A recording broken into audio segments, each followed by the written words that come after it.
ओम शांति। आज 30 जनवरी 2024 की साकार मुरली। आज बाबा ने कहा, मीठे बच्चे, अब तुम्हारी सुनवाई होती है। बाप तुम्हें दुख से निकाल सुख में ले जाते हैं। अभी तुम सब की वानप्रस्थ अवस्था है, वापस घर जाना है।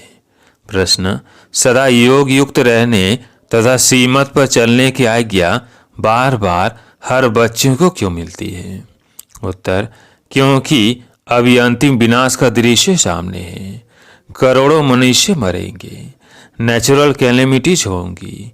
उस समय स्थिति एक रस रहे, सब दृश्य देखते भी मिरुआ मौत मलु का शिकार ऐसा अनुभव हो, उसके लिए योग युक्त बनना पड़े। श्रीमत पर चलने वाले योगी बच्चे ही मौज में रहेंगे। उनकी बुद्धि में रहेगा कि हम तो पुराना शरीर छोड़ अपने स्वीट होम में जाएंगे। ओम शांति। रूहानी बाप व रूहानी बच्चों से रूह रिहान करते हैं अथवा रूहों को समझाते हैं, क्योंकि रूहों ने भक्ति मार्ग में बहुत याद किया है। सब आशिक है, एक मासूक के। उस मासूक शिव बाबा का चित्र बना हुआ है। उनको बैठ पूजते हैं। उनसे क्या मांगने चाहते हैं वो पता नहीं है। पूजते तो सब है। शंकराचार्य ही पूजा करते हैं। सब उनको बड़ा समझते हैं। भल धर्म स्थापक है, परंतु वो अभी पुनर्जन्म लेते लेते नीचे उतरते हैं। अभी सब पिछाड़ी के जन्म में आकर पहुंचे हैं। बाबा कहते हैं, तुम छोटे बड़े सब की वानप्रस्थ अवस्था है। मैं तुम सब को वापिस ले जाता हूँ। मुझे बुलाते ही हैं कि पति दुनिया में आओ, पति दुनिया पराए राज्य में आओ। जरूर दुखी होंगे, तब तो बुलाएंगे। गाया जाता है, दुख हरता सुख हरता। तो जरूर छीछी पुरानी दुनिया पुराने शरीर में आना पड़े। वो अभी तमो प्रधान शरीर में, शतो प्रधान दुनिया में मुझे कोई याद भी नहीं करता।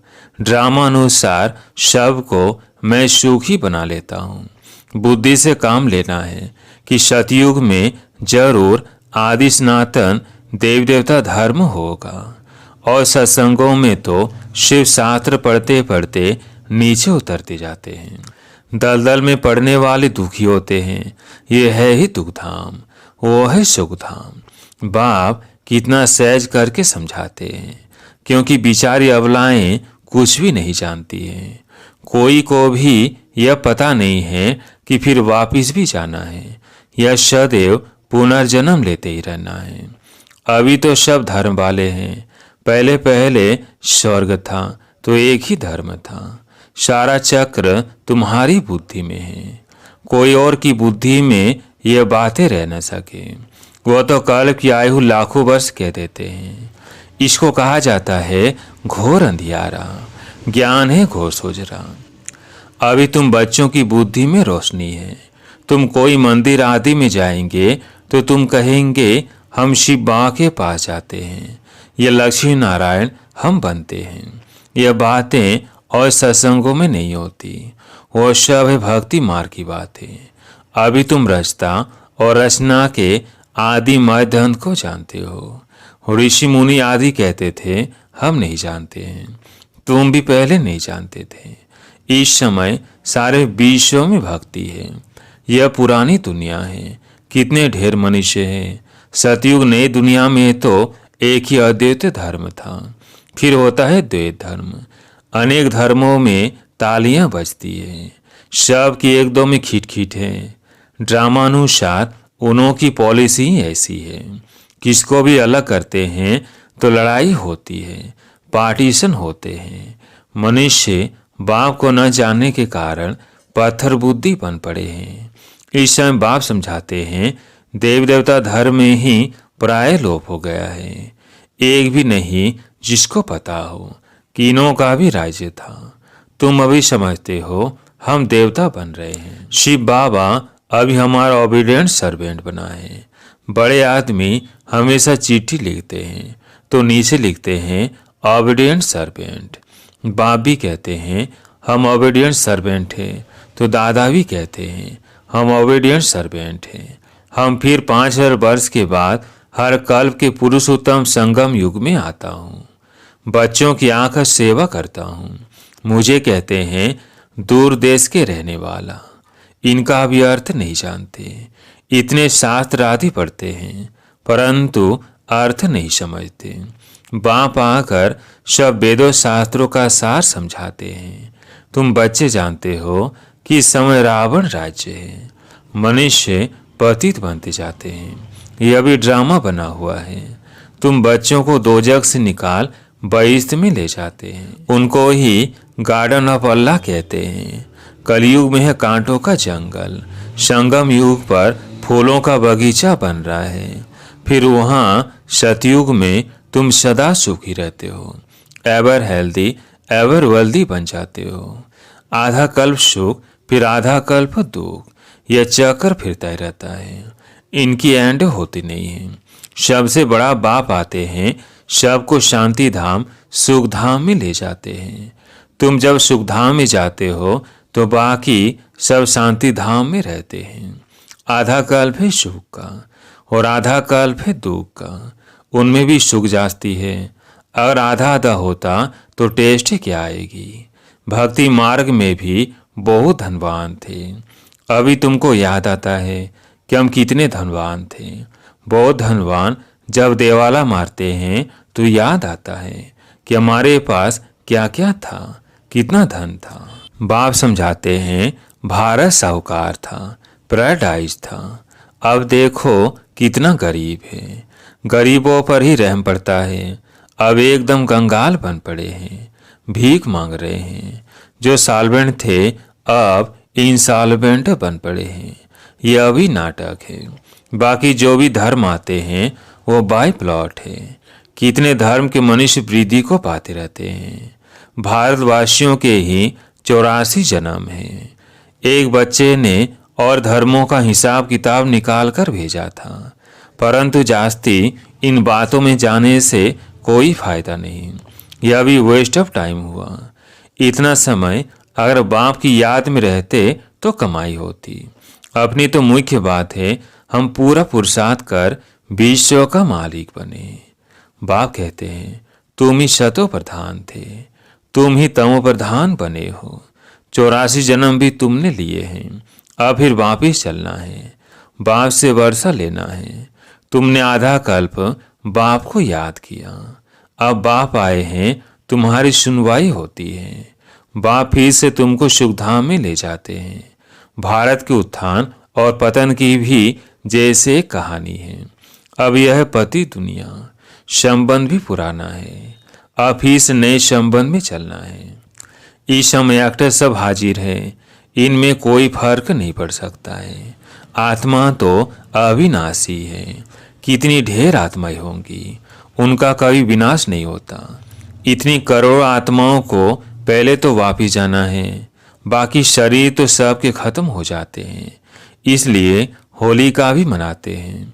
तुम जानते हो हम सब पूज्य थे, फिर पुजारी बने, अब फिर पूज्य बनते हैं। वहाँ यह नॉलेज नहीं होगी, नहीं शास्त्र आदि होंगे, सब खत्म हो जाएंगे। जो योग युक्त होंगे, श्रीमत पर चलने वाले होंगे, वो सब कुछ देखेंगे। कैसे अर्थक्वेक में सब खलास होता है। अखबारों में भी पढ़ता है कैसे गांव के गांव खत्म हो जाते हैं। बॉम्बे पहले इतनी नहीं थी। समुद्र को सुखाया, फिर समुद्र हो जाएगा। ये मकान आदि सब कुछ नहीं रहेगा। सतयुग में मीठे पानी पर महल होंगे, खारे पानी पर होते नहीं, तो ये रहेंगे नहीं। एक ही उछल समुद्र की आई तो सब खत्म हो जाएंगे। बहुत उपद्रव होंगे, करोड़ों मनुष्य मरेंगे। अनाज कहाँ से आएगा? वो लोग भी समझते हैं आफतें आनी है। मनुष्य मरेंगे तो जो योग युक्त होंगे वो उस समय मौज में रहेंगे। मिरुआ मौत मलो का शिकार। बर्फ की बरसात पड़ने से ढेर मनुष्य मर जाते हैं। बहुत नेचुरल कैलेमिटीज होगी, यह सब खत्म हो जाएंगे। इनको कहा जाता है कैलेमिटीज। गॉडली कैलेमिटीज नहीं कहेंगे। गॉड को दोष कैसे देंगे? ऐसे भी नहीं। शंकर ने आँख खोली तो विनाश हो गया। ये सब है भक्ति मार्ग की बातें। मुसलों के लिए भी शास्त्रों में लिखा है। तुम जानते हो इन मिसाइल से कैसे विनाश करते हैं, कैसे आग, गैस, जहर आदि सब उसमें पड़ते हैं।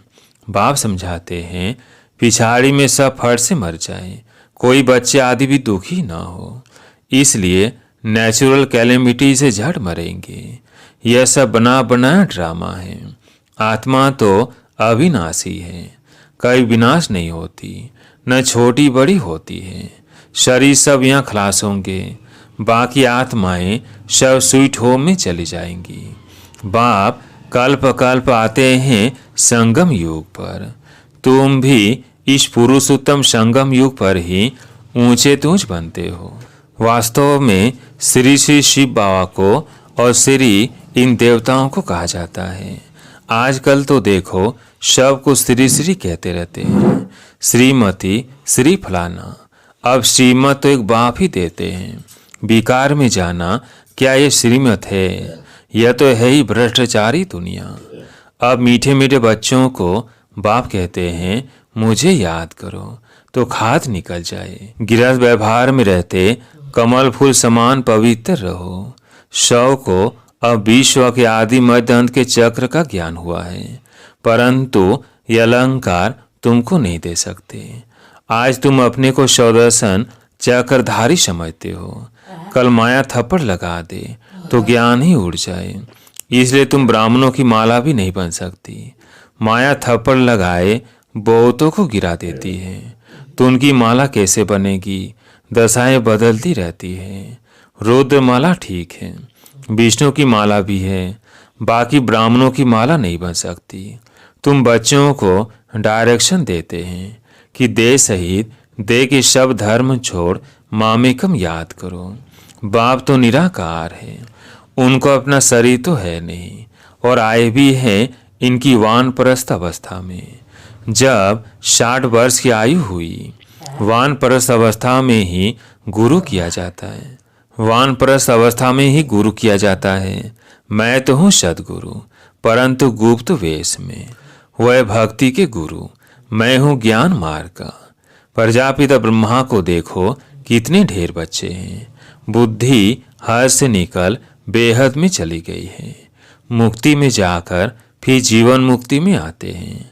तुम पहले आते हो, दूसरे पीछे आते हैं। हर एक को पहले सुख फिर दुख भोगना पड़ता है। ये वर्ल्ड ड्रामा है। तब तो कहते हैं ओह प्रभु तेरी लीला। तुम्हारी बुद्धि ऊपर से नीचे तक चक्कर लगाती रहती है। तुम हो लाइट हाउस, रास्ता बताने वाले। तुम बाप के बच्चे हो ना।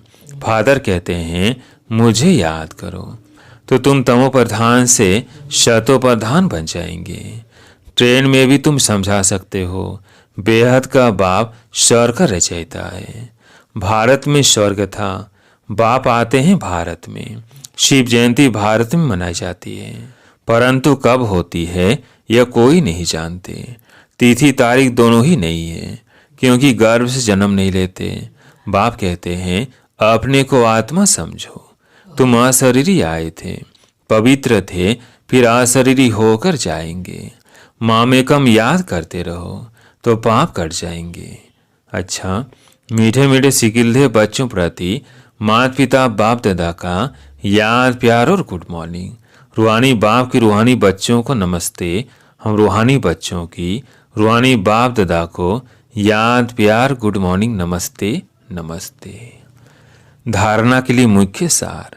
पहला पॉइंट है लाइट हाउस बन सबको रास्ता बताना है। बुद्धि हद से निकाल बेहद में रखनी है। सौदर्शन चक्रधारी बनना है। दूसरा पॉइंट है अब वापिस घर जाना है, इसलिए इस वानप्रस्थ अवस्था में शतो प्रधान बनने का पुरुषार्थ करना है। अपना टाइम वेस्ट नहीं करना है। आज प्यारे मीठे वाह का वरदान। संबंध संपर्क में आते डायमंड बन, डायमंड को देखने वाले बेदाग डायमंड भव। संबंध संपर्क में आते डायमंड बन, डायमंड को देखने वाले बेदाग डायमंड भव। बाप दादा की सीमत है कि डायमंड बन, डायमंड को देखना। चाहे कोई आत्मा काला कोयला एकदम तमोगुणी हो, लेकिन आपकी दृष्टि पड़ने से उसका कालापन कम हो जाए।